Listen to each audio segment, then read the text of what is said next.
The game was abandoned, and tonight a Premier League footballer is fighting for his life in intensive care.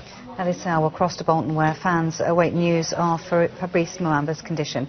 We'll also have the very latest from the London hospital where he's being treated. First to Roger Clark. He was at White Hart Lane when the game was abandoned. And Roger, you were pitch side. Let's start at the very start. Just describe the events when this happened.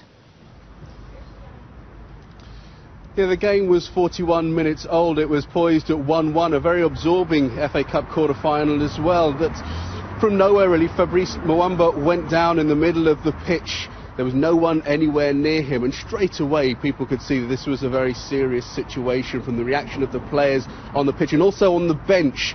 His manager, Owen Coyle, the Bolton manager, leapt from his seat and he was calling out, Fabrice has gone down, there's no one near him. Straight away he was calling for the medics to get out onto the pitch, and then once the treatment began, Owen Coyle actually went out. You don't see that very often, a manager going out, and just to see exactly what's going on, you could see the players on the pitch, the expressions on their faces. Well, the fans, initially, it was quite interesting to see the reaction of the fans. As soon as Fabrice Muamba went down, everyone in the stadium seemed to appreciate that this was an extremely serious situation, including the fans. Now, normally if a player goes down, there's often a bit of booing and jeering from the opposition fans. You didn't hear that this evening here at White Hart Lane. He went down perhaps because of the reaction from the players, perhaps because they saw the way Owen Coyle was getting so agitated on the touchline as well. They realised the situation, and the ground pretty much fell silent initially. And as the treatment went on, then a few Bolton fans, just cheering their support, started chanting Fabrice Muamba. A few Tottenham fans joined in as well, and that went on for a little bit as well. Again, as this treatment went on for around 10 minutes or so, and people started realising just how serious it was, the silence descended again. It was extremely eerie. And then as Fabrice Muamba was taken away, he was applauded off the pitch.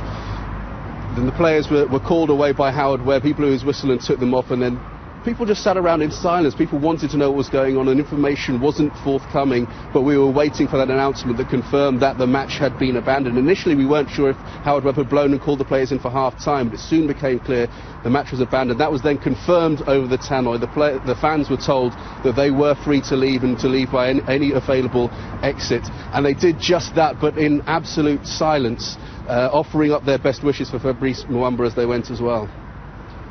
For now, Roger, thank you. Well, Rhiannon Mills is at London Chest Hospital for us this evening, where Fabrice Muamba is being treated. To start off with, it was fairly difficult to get hold of information, but we do know that Fabrice Muamba is now being treated here at the London Chest Hospital. In that statement that was released by Bolton Wanderers, they have confirmed that he is critically ill, currently being treated in intensive care. Now, in terms of what happened after he left the pitch, we obviously saw on the pitch a great deal of medical attention, that emergency resuscitation taking place, defibrillators being used. Whether he was then taken to an accident emergency hospital nearby before then being transferred here, we're not entirely sure. But to give you some detail about the kind of expertise that they have here, this is actually the 24-hour emergency unit where heart attack patients are brought to be treated, and they say that the fact that they are open 24 hours is often critical in saving lives and also preventing further heart attacks. Now, we have seen a number of representatives from Bolton Wanderers coming and going from the hospital, also from Tottenham as well. We've also heard from all of them this evening that there will be no further statements, but there's no doubt that many people will be watching and waiting for the latest updates.